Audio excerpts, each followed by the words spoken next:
Shalom, selamat sore Bro and Sis yang dikasihi Tuhan. Apa kabar?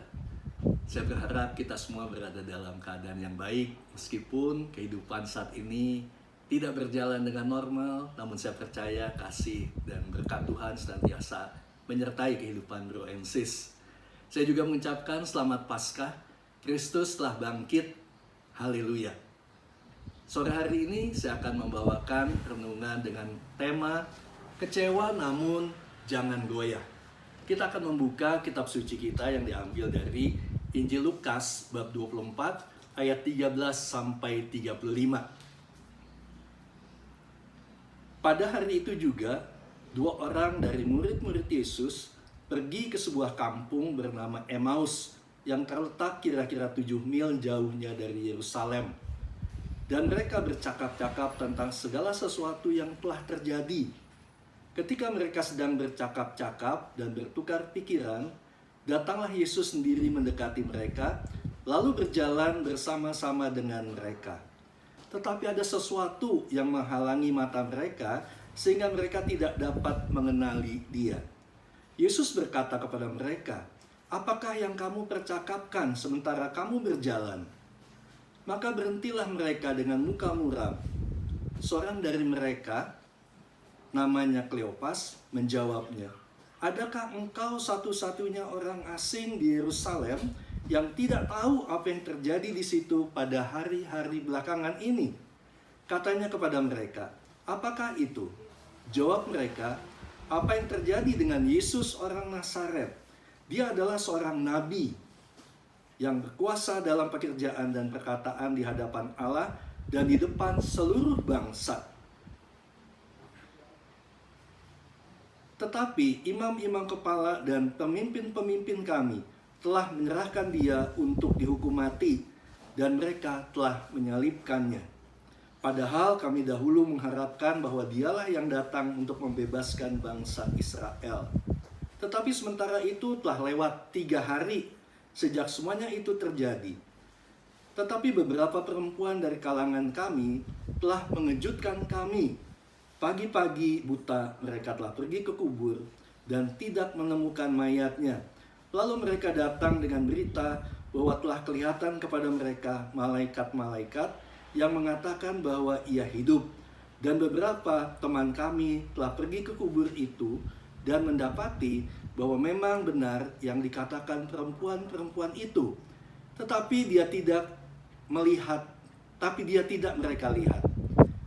Lalu Ia berkata kepada mereka, "Hai kamu orang bodoh, betapa lambannya hatimu sehingga kamu tidak percaya segala sesuatu yang telah dikatakan para nabi. Bukankah Mesias harus menderita? Semuanya itu untuk masuk ke dalam kemuliaannya." Lalu Ia menjelaskan kepada mereka apa yang tertulis tentang Dia dalam seluruh kitab suci, mulai dari kitab-kitab Musa dan segala kitab-kitab nabi, kitab nabi-nabi. Mereka mendekati kampung yang mereka tuju, lalu Ia berbuat seolah-olah hendak meneruskan perjalanannya.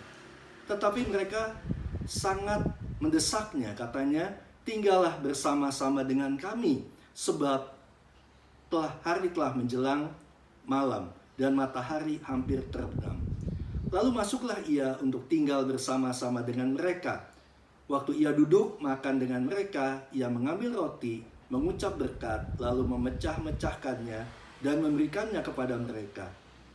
Ketika itu terbukalah mata mereka, dan mereka pun mengenal Dia, tetapi Ia lenyap dari tengah-tengah mereka.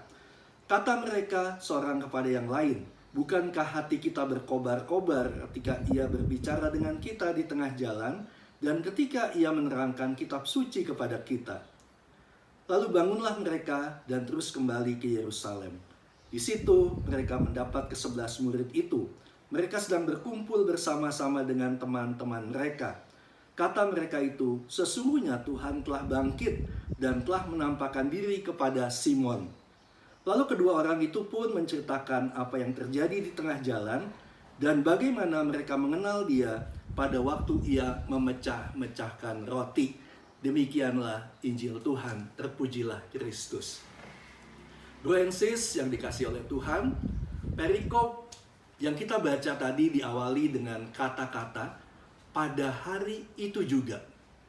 Artinya, kisah atau kejadian ini terjadi pada hari kebangkitan Yesus. Pada hari Petrus dan murid-murid yang lain mendengar kabar yang disampaikan oleh perempuan-perempuan yang baru kembali dari makam Yesus bahwa Tuhan telah bangkit. Pada hari itu para murid masih belum mengerti apa yang sesungguhnya terjadi dengan Yesus guru mereka. Bahkan Petrus dan Yohanes yang sudah berangkat ke kubur itu juga masih bertanya-tanya dalam hatinya apa yang sesungguhnya terjadi dan apa yang akan terjadi. Dan pada hari itu ada dua murid yang pergi meninggalkan Yerusalem di saat murid-murid yang lain berkumpul. Mereka meninggalkan komunitas mereka dan menuju ke sebuah kampung yang bernama Emmaus. Dikatakan dalam kitab suci jarak Emmaus 7 mil atau sekitar 11 km jaraknya. Francis, mengapa kedua murid ini pergi meninggalkan komunitas mereka? Jawabannya tentu saja kita bisa pahami karena mereka kecewa. Dari percakapan mereka sambil berjalan, terungkap kekecewaan mereka terhadap guru mereka. Mereka kecewa karena guru mereka yang mereka harapkan akan menjadi pemimpin mereka, yang mereka harapkan menjadi pembebas bagi bangsa mereka, yang mereka mungkin harapkan menjadi pembawa kesejahteraan bagi bangsa mereka, ternyata ditangkap, disiksa, dibunuh, bahkan dengan cara yang paling keji dan tanpa melakukan perlawanan apapun. Francis yang dikasihi oleh Tuhan, ketika mereka sedang berjalan dengan penuh kekecewaan, Yesus hadir mendekati mereka. Dan Yesus mengambil inisiatif untuk berkomunikasi dengan mereka, dengan mengajukan pertanyaan untuk mereka dapat keluar dari kekecewaan dan kesedihan mereka. Yesus bertanya, apa yang sedang kalian bicarakan? Francis, kadang-kadang ketika orang sedang kecewa berat, sedang sedih berat, orang itu membutuhkan untuk dapat mengungkapkan perasaannya, untuk mengungkapkan kekecewaannya, untuk mengungkapkan kesedihannya. Dan itu yang dilakukan oleh Yesus. Lalu bagaimana reaksi kedua murid itu? Ketika ditanya, mereka agak jengkel tentunya. Mereka mengatakan, apakah engkau satu-satunya orang yang ada di Yerusalem yang belum mendengar tentang Yesus yang disalibkan itu? Kemudian, meskipun jengkel, mereka menceritakan tentang karya Yesus di dunia ini. Mereka mengucapkan pewartaan Injil, namun dengan kesedihan. Karena mereka tidak memahami apa arti kebangkitan. Mereka juga menceritakan tentang Yesus yang diberitakan bangkit itu. Namun mereka tidak mau percaya. Bahkan mereka meninggalkan komunitas mereka, para murid-murid yang sedang berada di Yerusalem. Francis yang dikasihi Tuhan, kedua murid ini adalah murid-murid Yesus yang seharusnya menjadi teladan dan dapat diandalkan, terutama pada saat terjadi keguncangan dalam diri pengikut-pengikut Yesus. Namun ternyata justru kedua murid ini mengalami kekecewaan karena tidak memahami, atau juga barangkali karena tidak mau memahami isi kitab suci. Dan Yesus kemudian menegur mereka dengan keras. Hai kamu orang bodoh, betapa lambannya hatimu, sehingga kamu tidak percaya segala sesuatu yang telah dikatakan para nabi. Yesus menegur mereka agar mereka membuka hati dan pikiran mereka untuk kembali memahami isi kitab suci dan ajaran-ajaran ataupun ucapan-ucapan yang pernah diucapkan oleh Yesus. Sebab sebelumnya Yesus juga pernah menyampaikan beberapa kali tentang penderitaan yang akan dialaminya. Yesus berkata bahwa anak manusia akan mengalami penderitaan dan dibunuh, dan pada hari ketiga dibangkitkan. Dan pada saat itu, pada waktu Yesus menyampaikan pengajaran, Petrus mengatakan, Tuhan, hal itu sekali-sekali tidak akan terjadi padamu. Dan apa jawab Yesus? Yesus katakan kepada Petrus saat itu, nyahlah iblis, sebab engkau bukan memikirkan apa yang dipikirkan oleh Allah, tetapi apa yang dipikirkan oleh manusia. Bro and sis, Yesus juga menegur mereka dengan keras bahwa mereka bodoh dan hatinya lamban. Ya, Yesus katakan, hai kamu orang bodoh, betapa lambannya hatimu sehingga kamu tidak percaya segala sesuatu yang telah dikatakan para nabi. Kemudian Yesus menyampaikan pewartaan biblis mengenai sejarah keselamatan yang tertulis dalam kitab suci, mulai dari kitab Musa sampai kitab nabi-nabi. Bahwa sejak manusia pertama jatuh dalam dosa, Allah sudah merancangkan karya penyelamatan. Mulai dari hakim-hakim, raja-raja, nabi-nabi, dan karya penyelamatan itu digenapi oleh putranya sendiri di atas kayu salib. Ketika Yesus merentangkan kedua tangannya dan mengatakan, selesailah, sudah. Mission accomplished. Itulah karya penyelamatan Allah yang tidak dipahami oleh para murid tadi. Selanjutnya dalam ayat ke-28 dikatakan, ketika mereka mendekati kampung yang mereka tuju, Yesus berbuat seolah-olah akan melanjutkan perjalanannya. Namun mereka meminta Yesus untuk tetap tinggal bersama mereka karena hari sudah menjelang malam. Ada sebuah ungkapan bahasa Latin yang begitu terkenal, Mane nobiscum Domini, tinggallah bersama kami Tuhan. Dan Yesus tinggal dan menyatakan dirinya melalui pemecahan roti, melalui ekaristi. Dan melalui ekaristi inilah mata kedua murid ini terbuka dan meruntuhkan segala keraguan iman percaya mereka akan kebangkitan Tuhan Yesus.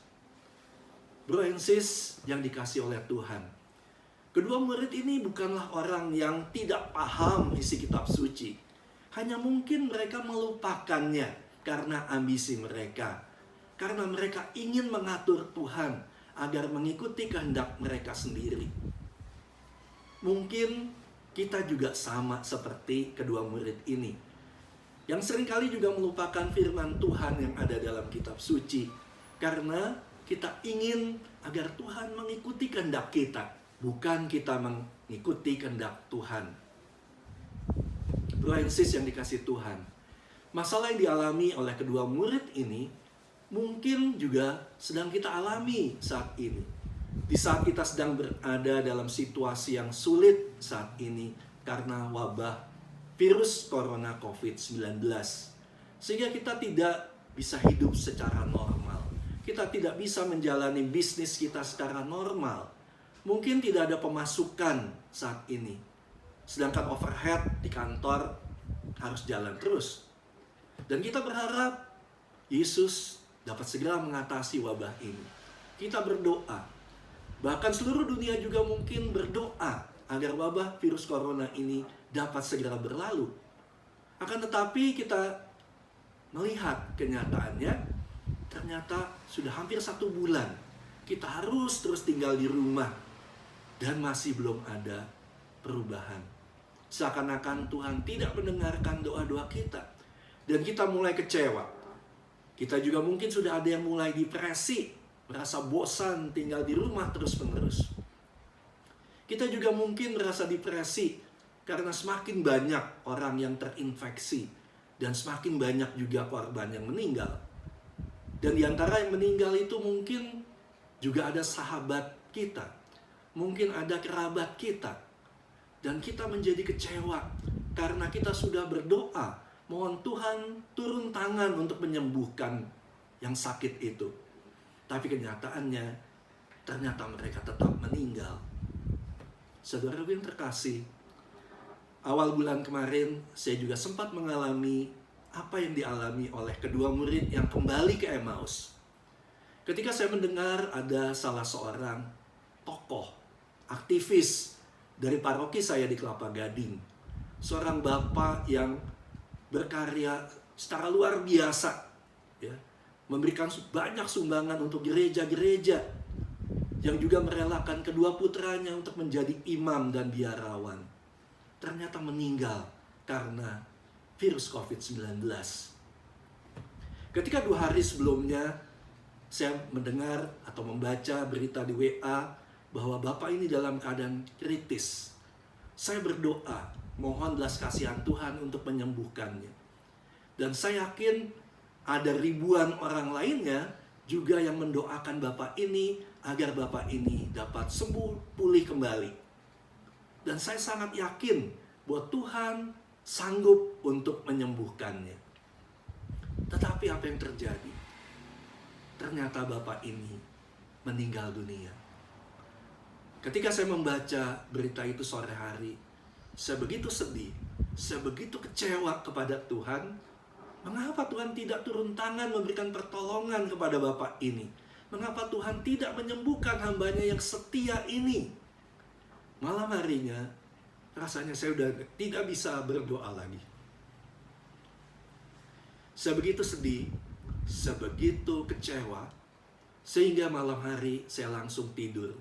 Kalau biasanya jam 9 saya mengikuti novena, doa rosario, tapi malam hari itu saya sudah tidak punya mood lagi untuk berdoa. Keesokan harinya, saya bangun dengan kepala saya sakit, vertigo saya kumat. Puji Tuhan, saya masih menyimpan obat sehingga vertigo itu dapat disembuhkan. Dan hari itu saya mengikuti misa online, mengikuti perayaan Ekaristi secara online. Dan pada saat komuni batin, saya mencoba meminta jawaban dari Tuhan. Dan saya mendengar Tuhan berbicara dalam hati saya bahwa bukankah tujuan hidup kita adalah kerajaan surga? Dan Bapak aktivis ini saat ini sudah berbahagia bersama Tuhan Yesus di surga. Dan saya terus hening, dan dalam permenungan saya menjadi sadar, kalau saya kecewa dengan kematian bapak ini karena kesombongan saya, karena saya berusaha ingin mengatur Tuhan supaya Tuhan menyembuhkan dia, padahal Tuhan memberi yang terbaik untuk bapak ini. Bro and sis yang dikasihi Tuhan, kalau saat ini mungkin Anda juga merasa kecewa karena belum melihat tanda-tanda wabah ini akan berakhir, atau Anda sedang khawatir dengan situasi saat ini, khawatir dengan bisnis atau pekerjaan Anda, khawatir dengan kesehatan orang-orang yang Anda cintai. Mari kita belajar dari kedua murid yang kembali ke Emmaus dalam bacaan ini. Ada 4 hal yang dapat kita pelajari. Yang pertama, jangan tinggalkan komunitas Anda. Sebaliknya, justru Anda perlu untuk lebih sering bersekutu, seperti yang kita lakukan pada saat ini. Kita bersekutu menaikkan pujian dan penyembahan. Kita bersekutu menaikkan doa syafaat, agar sungguh-sungguh kita menggedor ya surga. Bukan untuk memaksakan kehendak kita, tapi untuk mohon belas kasih Tuhan. Yang kedua, kita terus berkomunikasi dengan Tuhan lewat doa-doa pribadi kita. Mendengarkan Dia berbicara dalam hati kita, agar hati kita menjadi tenang dan damai. Rasakan kasih-Nya ketika Anda tengah berdoa. Yang ketiga, baca firman Tuhan, agar kita mengerti rencana Tuhan dan belajar untuk setia mengikuti ajaran-ajarannya. Kita mohon Roh Kudus untuk menerangi akal budi kita dan membimbing kita agar kita dapat hidup dalam damai dan sejahtera. Dan yang keempat, ikuti perayaan Ekaristi meskipun secara online. Dan pada saat kita berdoa, doa komuni batin, di bagian akhir kita berdoa, jangan biarkan aku terpisah darimu Tuhan. Dan tambahkan kata-kata ini, tapi tariklah aku ke dalam relasi yang semakin erat denganmu Tuhan. Bro and sis, karena saat-saat seperti ini, kita sungguh-sungguh membutuhkan Tuhan. Saat-saat seperti ini, kita sungguh-sungguh membutuhkan kekuatan dari Tuhan. Bro and sis yang dikasihi Tuhan, percayalah, Tuhan kita adalah Allah yang setia. Dia mengerti akan pergumulan Anda dan saya. Maka meski kecewa, janganlah iman kita menjadi goyah. Saya akan menutup renungan sore hari ini dengan sebuah pantun. Malam-malam jalan di titian sawah, melihat bulan terang bercahaya. Meski hatimu sedang kecewa, jangan biarkan imanmu menjadi goyah. Tuhan memberkati kita. Amin.